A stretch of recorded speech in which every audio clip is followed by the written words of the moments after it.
ببینید اصلا داستان این که اصلا چرا QNE استفاده میشه یا چرا اصلا QNE رو عنوان ارتفاع باید گفت، برمیگرده تا حدی به قدیم. یعنی الان این موضوع تقریبا موضوعیت نداره. این حرفی که میخوام بزنم قدیم ترا اینجوری بود که مثلا یک هواپیمایی رو مثلا برای یه ریجنی، مثلا چی بگم، برای شمال آمریکای شمالی یالا درست میکردن، مثلا برای ریجن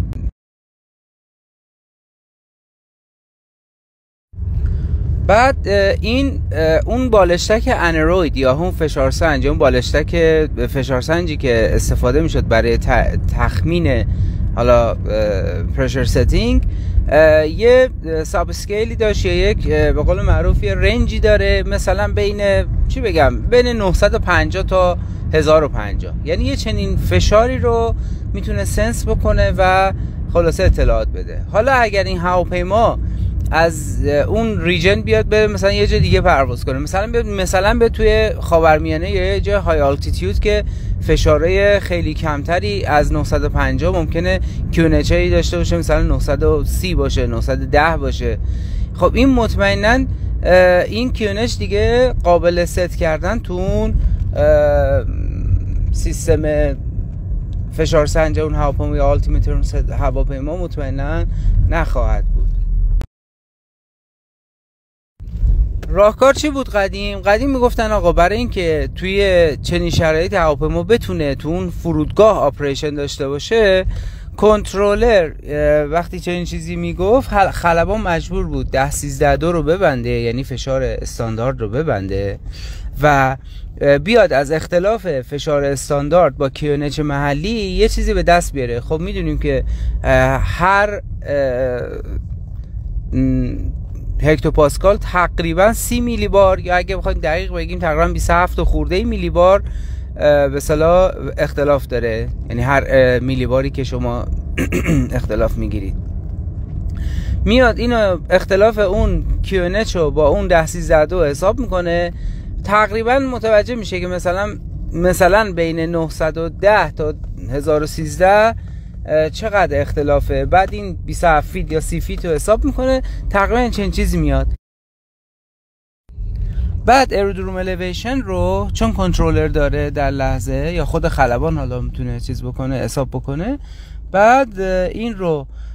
کنترلر به خلبان میگه که مثلا الان نسبت به QNH یه چنین الیویشنی رو شما باید داشته باشید، یه چنین اختلافی رو داشته باشید. مثلا فرودگاه که 500 فیت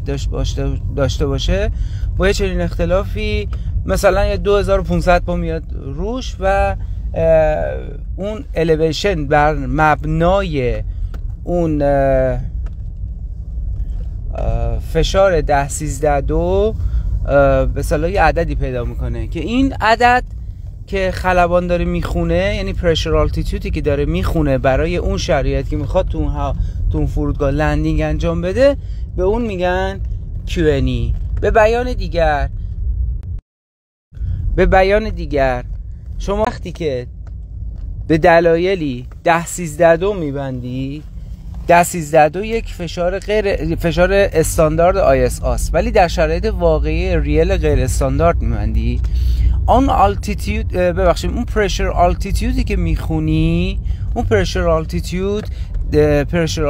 واقعی ولی در شرایط ISA است که به اصطلاح اون میشه بهش میگن QNE. امروزه چرا از این لفظ و از این کاربرد استفاده نمیشه؟ چون الان سیستم های پرشر ستینگ و آلتیمیتر هواپیما انقدر پیشرفته شدن که اون ساب اسکیل دیگه خیلی کمتر اتفاق میفته که خارج از رنج نرمال به اصطلاح سنس QNH باشه. به خاطر همین امروزه خیلی این دیگه شاید کاربردی نباشه. و اون تیکه پاراگرافی هم که دوستتون گذاشته بود و درستم گفته بود برای کتاب CA آکسفورد ATP تو بخش ارلا فکر کنم اگر باشه، مطمئن نیستم، تو بخش ارلا اینجا در مورد همین موضوع تقریبا توضیح داده که همین چیزی که دوستتون گذاشته رو از اونجا آورده و میتونه استفاده بکنه.